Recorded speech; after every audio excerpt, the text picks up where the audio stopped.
নমস্কাৰ বন্ধু বান্ধৱীসকল আমাৰ ইউটিউব চেনেলৰ অন্য এটি নতুন ভিডিঅ' লৈ আপোনালোক সকলোকে স্বাগতম জনাইছোঁ। বন্ধু বান্ধৱীসকল আজিৰ এই ভিডিঅ'টোত আমি আলোচনা কৰিম 2021 বৰ্ষত সাহিত্য অকাডেমি বঁটা লাভ কৰা সাহিত্যিকসকলৰ নাম আৰু তেখেতসকলে কোন কেইখন গ্ৰন্থৰ বাবে সাহিত্য অকাডেমি বঁটা লাভ কৰিবলৈ সক্ষম হৈছে সেই গ্ৰন্থকেইখনৰ নামৰ বিষয়ে। বন্ধু বান্ধৱীসকল ভিডিঅ'টো আৰম্ভণি কৰাৰ আগতে আপোনালোক যদি এই চেনেলটোলৈ প্ৰথমবাৰ আহিছে চেনেলটো সাবস্ক্ৰাইব কৰিব আৰু ভিডিঅ'টো লাইক কৰি অলপ শ্বেয়াৰ কৰি দিব।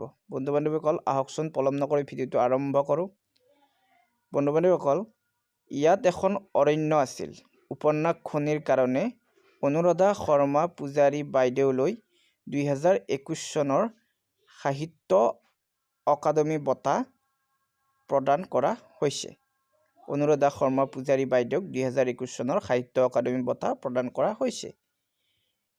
মৃণাল কলিতাক বকুল ফুলৰ দৰে উপন্যাসখনিৰ কাৰণে 2021 চনৰ শিশু সাহিত্য অকাডেমি বঁটা প্ৰদান কৰা হৈছে। বন্ধু বান্ধৱীসকল দেউকা কোবাই যায় নামৰ উপন্যাসখনৰ বাবে অভিজিত বৰাক যুৱ সাহিত্য অকাডেমি বঁটা প্ৰদান কৰা হৈছে।